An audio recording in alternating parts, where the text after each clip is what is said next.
Selamat datang di Gavi Story. Kali ini, kami akan menghadirkan kisah yang penuh ketegangan dan aksi. Selamat menyaksikan. Jangan lupa untuk menikmati setiap momen dan merasakan ketegangan di setiap adegan. Dukung terus channel ini dengan menekan tombol subscribe dan nyalakan lonceng notifikasi. Di tengah pesatnya pembangunan Ibu Kota Nusantara IKN, proyek bernilai triliunan rupiah itu menjadi rebutan banyak pihak. Bukan hanya bagi kontraktor resmi, tetapi juga bagi kelompok-kelompok yang beroperasi di bawah bayang-bayang hukum. Keamanan proyek menjadi sektor yang paling diperebutkan, terutama oleh kelompok preman dan mafia yang selama ini menguasai wilayah Kalimantan. Mereka telah lama menyediakan jasa keamanan ilegal kepada perusahaan-perusahaan konstruksi dengan tarif tinggi, memanfaatkan kekerasan untuk menekan siapapun yang menolak membayar. Namun, keadaan mulai berubah ketika pemerintah memutuskan untuk menertibkan sistem keamanan proyek dengan menugaskan kepolisian secara langsung. Kapten Jaka, seorang perwira polisi yang dikenal tegas dan anti korupsi, ditugaskan untuk memimpin operasi pembersihan di IKN.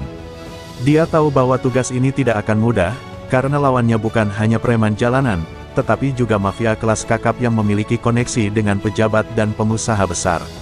Informasi intelijen yang ia terima menunjukkan bahwa ada dua kelompok utama yang menguasai keamanan ilegal di proyek IKN, kelompok 9 Harimau, dipimpin oleh seorang kriminal licin bernama Rudi Santoso, dan sindikat internasional yang diduga memiliki hubungan dengan pengusaha hitam dari luar negeri.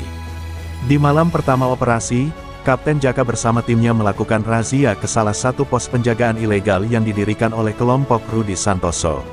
Namun, mereka disergap oleh puluhan preman bersenjata tajam dan senjata api rakitan. Bentrokan tak terelakkan. Dalam pertempuran sengit itu, dua polisi terluka, sementara beberapa preman berhasil dilumpuhkan. Namun, Rudi sendiri berhasil melarikan diri, meninggalkan pesan bahwa perang baru saja dimulai. Kapten Jaka menyadari bahwa ini bukan sekadar bentrokan biasa, ini adalah deklarasi perang antara hukum dan kekuasaan gelap. Setelah bentrokan berdarah itu, Kapten Jaka semakin memperketat operasi dan mulai menyusuri jaringan yang lebih dalam. Dia menemukan fakta mengejutkan, beberapa oknum polisi sendiri terlibat dalam bisnis keamanan ilegal ini. Ada kelompok yang disebut sebagai polisi bayangan, yakni aparat yang membelot dan bekerja sama dengan mafia untuk mengamankan proyek dengan tarif gelap. Informasi ini didapat dari seorang informan dalam dunia hitam yang memberitahu Jaka bahwa ada seragam biru yang bermain di dua sisi. Untuk mengonfirmasi dugaan ini, Jaka memerintahkan penyelidikan rahasia terhadap beberapa perwira polisi yang bertugas di sekitar proyek. Bukti mulai terkuak saat timnya menangkap seorang preman yang ketakutan dan mengaku bahwa senjata yang digunakan saat bentrokan sebelumnya berasal dari gudang kepolisian yang dikendalikan oleh seorang perwira tinggi bernama Kompol Satria.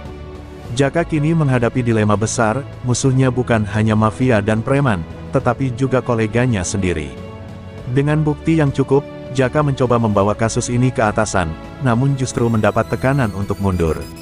Dia bahkan mendapat ancaman tak langsung bahwa dirinya bisa menghilang jika terus mengusut masalah ini. Namun, Kapten Jaka bukan polisi yang mudah ditekan. Dia justru semakin bertekad untuk menyingkap siapa saja yang bermain di balik layar. Dengan bantuan segelintir tim yang masih setia pada hukum, ia merancang operasi rahasia untuk menangkap Kompol Satria dan memutus rantai korupsi di balik bisnis keamanan ilegal proyek IKN. Kapten Jaka menyusun rencana rahasia untuk menangkap Kompol Satria. Dia tidak bisa bergerak secara terbuka karena terlalu banyak mata-mata di dalam institusinya sendiri. Bersama Letnan Budi, tangan kanannya yang paling ia percaya, mereka merancang operasi dengan melibatkan intelijen independen dan satuan khusus yang masih bersih. Target mereka adalah gudang senjata ilegal yang dikuasai oleh kelompok mafia dengan dukungan dari oknum polisi. Jika mereka bisa menggerebek tempat itu dan mendapatkan bukti kuat, maka posisi Kompol Satria dan jaringan kriminalnya akan terungkap ke publik. Pada malam yang telah ditentukan, tim Kapten Jaka bergerak dalam senyap ke lokasi yang telah diidentifikasi. Begitu mereka tiba, suasana mencekam terasa. Beberapa preman berjaga dengan senjata lengkap, sementara di dalam gudang, terdapat puluhan peti berisi senjata api dan bahan peledak yang diduga dipasok oleh mafia internasional. Saat operasi dimulai, terjadi baku tembak sengit. Polisi bergerak cepat dan berhasil melumpuhkan sebagian besar preman, namun tiba-tiba beberapa kendaraan lapis baja muncul dari kejauhan. Itu adalah pasukan bayangan yang dikirim oleh Kompol Satria.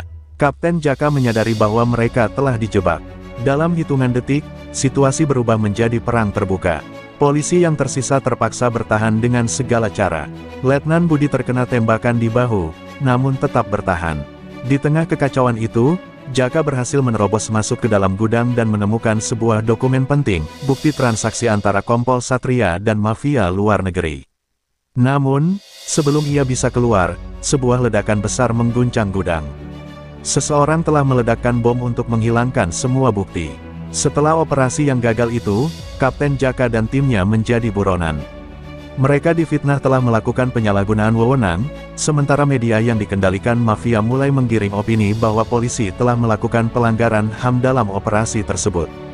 Jaka kini tidak hanya melawan preman dan mafia, tetapi juga propaganda yang dibuat oleh pihak-pihak yang ingin menutup kasus ini. Dia tahu, satu-satunya cara untuk membersihkan namanya dan mengungkap kebenaran adalah dengan menangkap Kompol Satria dan menguak dalang di balik jaringan ini. Namun, sebelum ia bisa bergerak, sebuah kejadian mengejutkan terjadi. Letnan Budi, yang sedang dalam perawatan, diculik oleh kelompok Rudi Santoso. Mafia itu mengirimkan video ancaman, jika Jaka tidak menyerahkan diri dalam 24 jam, maka Letnan Budi akan dieksekusi di depan kamera. Ini bukan sekadar ancaman biasa, ini adalah perang psikologis untuk mematahkan semangat Jaka dan membuatnya tunduk pada kekuasaan gelap. Kapten Jaka tidak tinggal diam. Dengan bantuan beberapa anggota kepolisian yang masih setia, ia menyusun rencana penyelamatan yang nekat. Mereka melacak lokasi Rudi Santoso menggunakan teknologi intelijen dan menemukan bahwa dia bersembunyi di sebuah villa mewah yang dijaga ketat oleh anak buahnya. Jaka tahu bahwa menyerbu tempat itu berarti bunuh diri, tetapi dia tidak punya pilihan lain. Dengan penuh keberanian, dia mempersiapkan pasukannya untuk misi penyelamatan yang bisa menjadi pertempuran terakhir mereka. Kapten Jaka tahu bahwa waktu semakin menipis. Letnan Budi hanya punya beberapa jam sebelum eksekusi dilakukan. Dengan informasi yang didapat dari intelijen, Jaka dan timnya menyusun serangan mendadak ke Villa Rudi Santoso di tengah hutan Kalimantan. Tempat itu bukan sekadar markas persembunyian, tetapi juga pusat operasi mafia yang dikendalikan oleh Rudi dan komplotannya. Jaka menyiapkan tim kecil yang terdiri dari anggota-anggota polisi yang masih setia dan beberapa mantan anggota Densus 88 yang siap bertempur dalam situasi berbahaya. Malam itu, mereka bergerak dalam senyap. Begitu tiba di lokasi, tim Jaka menggunakan drone untuk mengamati pergerakan musuh. Villa itu dijaga oleh puluhan orang bersenjata lengkap, namun Jaka tahu bahwa ini bukan saatnya ragu. Dengan koordinasi yang matang, mereka memulai serangan. Ledakan kecil digunakan sebagai pengalih perhatian, sementara tim utama menyusup dari belakang.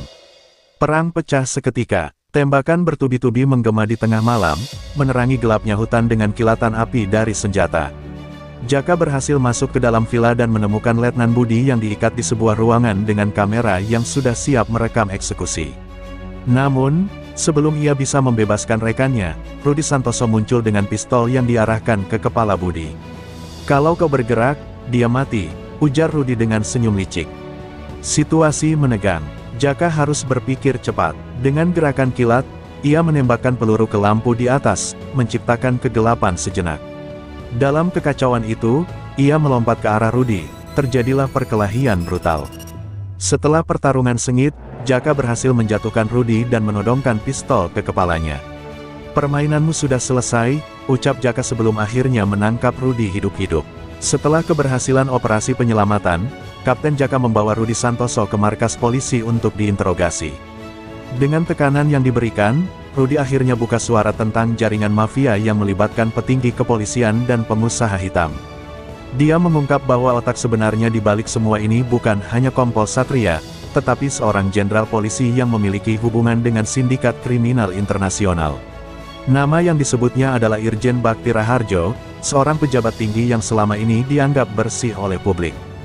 Jaka segera menghubungi Mabes Polri untuk melaporkan temuannya, tetapi respons yang ia dapatkan justru di luar dugaan. Malam itu, saat ia hendak mengamankan Rudi ke tempat yang lebih aman, sekelompok pasukan polisi bersenjata lengkap menyerbu markasnya. Mereka datang bukan untuk membantu, melainkan untuk membungkam Rudi dan menghabisi Jaka serta timnya. Jaka baru menyadari bahwa musuhnya jauh lebih besar dari yang ia kira. Ini bukan sekadar mafia jalanan, tetapi konspirasi tingkat tinggi yang melibatkan orang-orang berkuasa.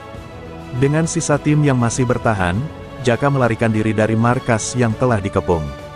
Mereka berpindah ke sebuah tempat persembunyian sementara, menyusun strategi untuk membongkar konspirasi ini ke publik. Namun, mereka tahu bahwa mereka kini menjadi buronan, bukan hanya oleh mafia, tetapi juga oleh institusi yang seharusnya melindungi hukum. Jaka harus berpikir cepat, bagaimana caranya ia bisa membongkar jaringan mafia ini sebelum mereka membunuhnya lebih dulu. Kapten Jaka dan timnya kini menjadi buronan. Tuduhan rekayasa dilemparkan ke media bahwa mereka telah melakukan tindakan makar dan membunuh anggota kepolisian dalam operasi ilegal. Irjen Bakti Raharjo, yang seharusnya berada di balik jeruji, justru tampil di televisi dengan citra sebagai penegak hukum yang ingin membersihkan institusi dari oknum pemberontak. Jaka tahu bahwa waktunya semakin sedikit, jika dia tidak bertindak cepat, bukan hanya dirinya yang mati, tetapi juga kebenaran akan terkubur selamanya. Dalam pelariannya, Jaka menghubungi seorang jurnalis investigasi bernama Ratna Pradipta, yang dikenal sebagai sosok yang berani membongkar skandal besar. Ia memberikan rekaman pengakuan Rudi Santoso, bukti transaksi ilegal, serta data tentang pasokan senjata yang berasal dari luar negeri. Namun, sebelum Ratna bisa menayangkan berita tersebut, kantornya diserbu oleh aparat yang sudah dikendalikan mafia. Jaka tidak punya pilihan lain selain bertindak sendiri. Sementara itu, Rudi Santoso, yang ditahan dalam tempat rahasia oleh Jaka, mulai panik. Ia tahu bahwa Irjen Bakti tidak akan membiarkannya hidup jika tertangkap. Di tengah ketegangan itu, Jaka membuat keputusan besar, ia akan membawa Rudi langsung ke Jakarta dan menyerahkannya ke pihak yang masih bersih di dalam kepolisian atau bahkan langsung ke presiden. Tapi perjalanan itu bukan hal yang mudah, karena pasukan elit kini sudah disebar untuk memburu mereka. Dalam perjalanan menuju Jakarta, Jaka dan timnya memilih jalur darat untuk menghindari deteksi udara. Mereka menyamar sebagai rombongan pekerja proyek dan menghindari jalur utama. Namun, di sebuah jalan sepi di perbatasan Kalimantan, mereka disergap oleh pasukan khusus yang dikirim oleh Irjen Bakti.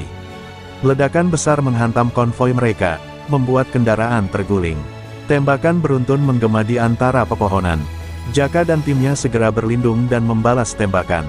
Mereka tahu bahwa musuh kali ini bukan sekadar preman bayaran, melainkan unit khusus yang dilatih untuk memburu dan membunuh tanpa meninggalkan jejak.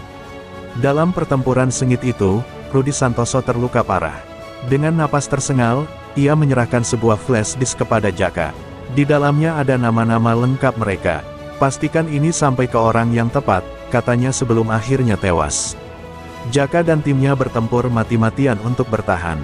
Mereka kehabisan amunisi dan hampir tidak memiliki jalan keluar. Namun, tepat saat keadaan semakin kritis, sebuah kelompok tak terduga muncul, sekelompok pasukan polisi dari unit yang masih setia kepada hukum, dipimpin oleh seorang perwira senior yang diam-diam memantau pergerakan Jaka. Dengan dukungan mereka, Jaka berhasil meloloskan diri dari penyergapan dan melanjutkan misinya menuju Jakarta. Kapten Jaka dan timnya kini berpacu dengan waktu. Setelah berhasil meloloskan diri dari penyergapan, mereka harus segera sampai ke Jakarta sebelum pihak mafia dan polisi korup berhasil menghalangi langkah mereka. Dengan kendaraan yang tersisa, mereka bergerak melalui jalur alternatif, melewati perkampungan dan hutan-hutan Kalimantan untuk menghindari radar pihak berwenang. Namun, perjalanan ini jauh dari kata aman. Setiap titik perbatasan telah diawasi, dan foto-foto mereka telah tersebar sebagai buronan berbahaya. Dalam perjalanan, Jaka dan timnya singgah di sebuah desa kecil yang masih memiliki jaringan komunikasi aman. Di sana, mereka menghubungi seorang mantan pejabat kepolisian bernama Brigjen Purn Hasanuddin, seorang tokoh senior yang masih memiliki integritas dan jaringan luas di pemerintahan. Setelah mendengar laporan dari Jaka, Hasanuddin langsung menyusun rencana. "Kalian harus masuk Jakarta dengan cara yang tidak bisa mereka duga," ucapnya. Dengan bantuan beberapa kontaknya, ia mengatur penyelundupan Jaka dan timnya menggunakan kapal kargo yang berlayar menuju pelabuhan Tanjung Priok. Namun, situasi semakin rumit. Irjen Bakti yang telah kehilangan jejak mereka, memerintahkan operasi penyisiran besar-besaran di seluruh jalur laut dan darat menuju Jakarta. Dia tahu bahwa jika Jaka berhasil sampai ke pusat kekuasaan, maka kedoknya akan terbongkar. Oleh karena itu, ia mengerahkan unit pembunuh bayangan, kelompok elit yang biasa digunakan untuk menghabisi target tanpa jejak. Tanpa diketahui Jaka, Pembunuh-pembunuh ini sudah bergerak mendekatinya, siap mengeksekusi kapan saja. Dalam gelapnya malam, kapal kargo yang membawa Jaka dan timnya berlayar perlahan melintasi perairan Kalimantan menuju Jakarta. Mereka berpikir telah berhasil menghindari perhatian, namun tak lama kemudian, suara mesin kapal asing terdengar mendekat. Dari kejauhan, sebuah speedboat tanpa lampu navigasi bergerak cepat ke arah mereka. Jaka segera menyadari bahwa ini bukan kapal patroli biasa, ini adalah pasukan pembunuh bayangan yang dikirim untuk menghabisi mereka. Tiba-tiba, suara tembakan pertama menghantam lambung kapal. Para penyerang menggunakan senapan, dengan peredam, mencoba membunuh Jaka dan timnya tanpa suara. Namun, mereka tidak tinggal diam. Dengan cepat, Jaka memerintahkan timnya untuk berlindung dan membalas tembakan. Pertempuran di atas kapal pecah dalam kegelapan, dengan hanya kilatan peluru yang menerangi malam. Saat pertempuran semakin sengit, kapal kargo mengalami kebocoran akibat tembakan berat. Jaka tahu bahwa mereka tidak bisa bertahan lama di sini. Dengan strategi yang cepat, ia dan timnya melompat ke dalam speedboat musuh yang telah berhasil mereka lumpuhkan. Dengan mesin yang masih menyala, mereka membawa kapal itu melaju kencang meninggalkan kapal kargo yang mulai tenggelam. Namun, pertempuran belum selesai. Di depan, kapal patroli yang dikendalikan oleh orang-orang Irjen Bakti telah siap menghadang mereka. Jaka kini terjepit di antara laut dan kematian. Speedboat yang dikendalikan Kapten Jaka melaju kencang di perairan, namun di depan mereka, kapal patroli milik polisi korup telah siap menghadang. Irjen Bakti tidak ingin mengambil risiko, ia telah memerintahkan anak buahnya untuk memastikan bahwa Jaka dan timnya tidak akan pernah mencapai daratan hidup-hidup. Dengan lampu sorot menyala terang, pengeras suara dari kapal patroli memberikan peringatan terakhir. Berhenti sekarang, atau kami akan menembak tanpa ampun. Jaka tahu bahwa mereka tidak akan diberi kesempatan menyerah. Tanpa pikir panjang, ia mengarahkan speedboat ke arah samping kapal patroli sambil menembakkan beberapa peluru untuk mengalihkan perhatian musuh. Letnan Budi yang berada di belakang kemudi mempercepat laju perahu, sementara anggota tim lainnya membalas tembakan dari kapal patroli. Baku tembak kembali pecah, kali ini dengan intensitas yang lebih brutal. Beberapa anak buah Jaka terluka akibat serangan mendadak dari musuh yang menggunakan senapan serbu. Saat keadaan semakin mendesak, Jaka melihat sebuah kesempatan. Gelombang besar membuat kapal patroli sedikit oleng, dan dalam hitungan detik, ia memberikan perintah kepada timnya untuk melompat ke laut. Dengan cepat, mereka berenang menuju pantai terdekat, sementara speedboat mereka yang masih melaju ditabrakkan ke sisi kapal patroli, menciptakan ledakan besar. Kapal patroli terbakar, memberikan cukup waktu bagi Jaka dan timnya untuk menyelinap ke daratan. Mereka akhirnya berhasil mencapai Jakarta, namun tantangan sebenarnya baru saja dimulai. Setibanya di Jakarta, Jaka segera menghubungi Brigjen Purn Hasanuddin, yang telah menyiapkan tempat persembunyian bagi mereka. Di dalam sebuah rumah aman yang tersembunyi, Jaka dan timnya beristirahat sejenak, merencanakan langkah berikutnya.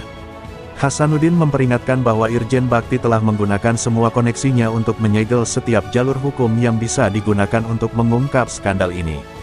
Bahkan, beberapa media besar telah dikuasai oleh jaringan mafia, membuat Jaka sulit untuk menyampaikan kebenaran kepada publik. Namun, Jaka tidak menyerah. Ia tahu bahwa ada satu cara terakhir untuk membongkar semua ini, menggunakan kekuatan rakyat. Dengan bantuan Ratna Pradipta, jurnalis investigasi yang selamat dari serangan sebelumnya, mereka mulai menyebarkan informasi melalui media independen dan media sosial. Dalam hitungan jam, berita tentang keterlibatan petinggi kepolisian dalam jaringan mafia mulai viral. Nama Irjen Bakti mulai disebut-sebut, memicu tekanan publik yang semakin besar. Sadar bahwa posisinya mulai terancam, Irjen Bakti mengeluarkan perintah gila, ia mengirim pasukan bayangan untuk memburu dan menghabisi Jaka sebelum semuanya semakin tidak terkendali. Jakarta kini berubah menjadi medan perang tersembunyi antara pihak yang ingin menegakkan keadilan dan pihak yang ingin mempertahankan kekuasaan gelap. Di tengah kekacauan ini, Jaka harus bertindak cepat. Satu-satunya harapan mereka adalah bertemu langsung dengan presiden dan menyerahkan semua bukti sebelum terlambat. Ketika berita tentang skandal mafia dalam kepolisian mulai menyebar luas, situasi di Jakarta memanas. Demonstrasi pecah di beberapa titik, menuntut tindakan tegas dari pemerintah. Namun, di balik semua itu, Irjen Bakti tidak tinggal diam. Ia memerintahkan anak buahnya untuk memburu Jaka dan timnya secara brutal. Jalanan Jakarta berubah menjadi medan perburuan. Tim pembunuh bayangan menyebar di seluruh kota, mencari Jaka dengan perintah tembak di tempat. Jaka, Letnan Budi, dan beberapa anggota timnya berpindah dari satu tempat ke tempat lain, berusaha menghindari jebakan yang telah disiapkan oleh aparat korup. Mereka menggunakan koneksi yang dimiliki Ratna Pradipta untuk mengamankan pertemuan dengan seorang pejabat tinggi di lingkungan Istana Negara. Namun, sebelum mereka bisa bergerak lebih jauh, mereka disergap di sebuah parkiran gedung tua di pusat kota. Baku tembak tak terhindarkan. Jaka dan timnya yang hanya bersenjata terbatas harus menghadapi belasan pasukan bayangan yang menembaki mereka tanpa ampun. Letnan Budi terkena luka tembak di bahunya, sementara Ratna hampir tertangkap jika Jaka tidak segera bertindak cepat. Dengan strategi gerilya, mereka berhasil melumpuhkan sebagian musuh dan melarikan diri melalui jalur bawah tanah yang tersambung ke stasiun kereta bawah tanah. Namun, mereka tahu bahwa musuh tidak akan berhenti. Waktu mereka semakin menipis, dan satu-satunya cara untuk bertahan adalah menyerang lebih dulu. Setelah berhasil meloloskan diri, Jaka dan timnya akhirnya tiba di titik pertemuan rahasia dengan seorang jenderal senior yang memiliki akses langsung ke presiden.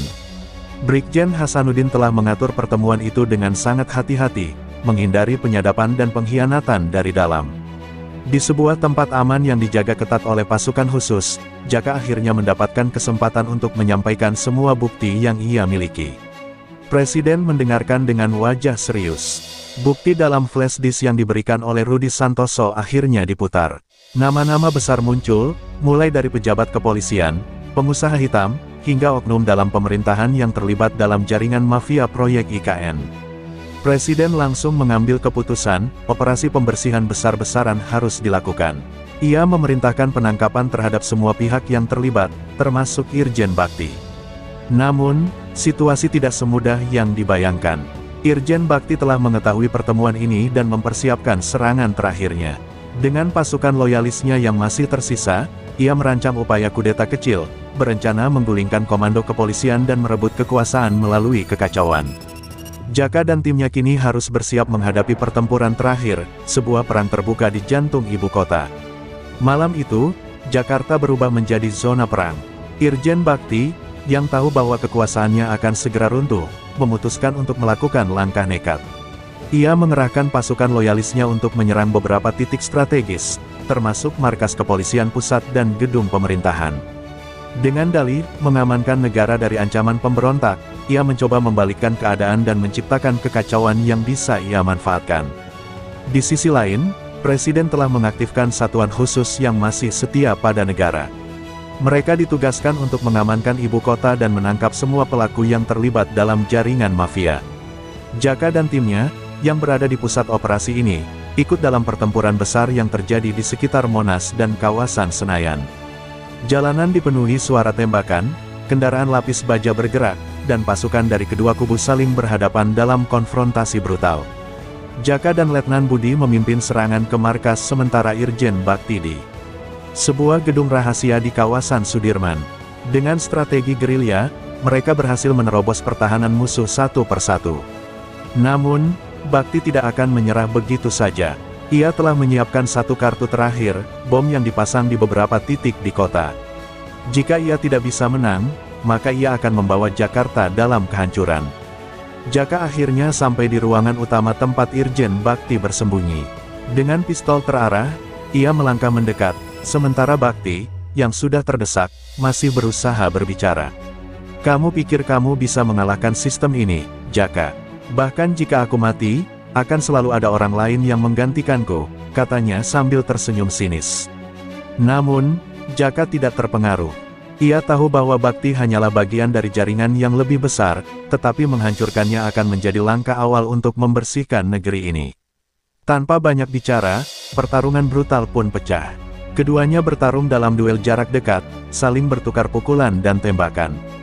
Bakti, yang sudah semakin terpojok, mencoba mencapai detonator bom yang tersembunyi di mejanya. Namun, sebelum ia bisa menekannya, Jaka menembaknya tepat di dada. Dengan napas tersengal, Irjen Bakti akhirnya tumbang. Pasukan khusus segera masuk dan mengamankan ruangan, sementara Jaka dengan cepat mencari cara untuk menjinakkan bom yang sudah diatur.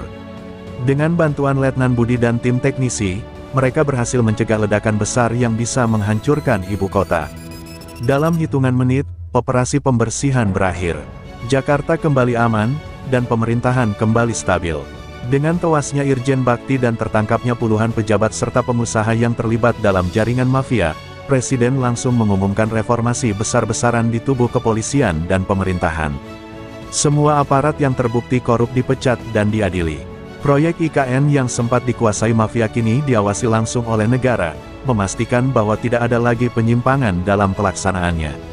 Kapten Jaka dan timnya yang sebelumnya dianggap buronan kini diangkat sebagai pahlawan. Namun, mereka menolak penghargaan berlebihan. "Kami hanya menjalankan tugas kami," kata Jaka dalam sebuah wawancara eksklusif bersama Ratna Pradipta.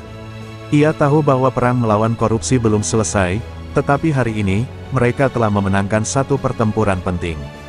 Di akhir cerita, Jaka berdiri di atas sebuah bukit, memandang ke arah kota yang kini perlahan kembali damai. Ia tahu bahwa perjalanannya belum selesai. Ada banyak musuh di luar sana yang masih bersembunyi di balik bayang-bayang kekuasaan. Namun, selama masih ada orang-orang yang berani melawan, harapan untuk negeri ini akan selalu ada.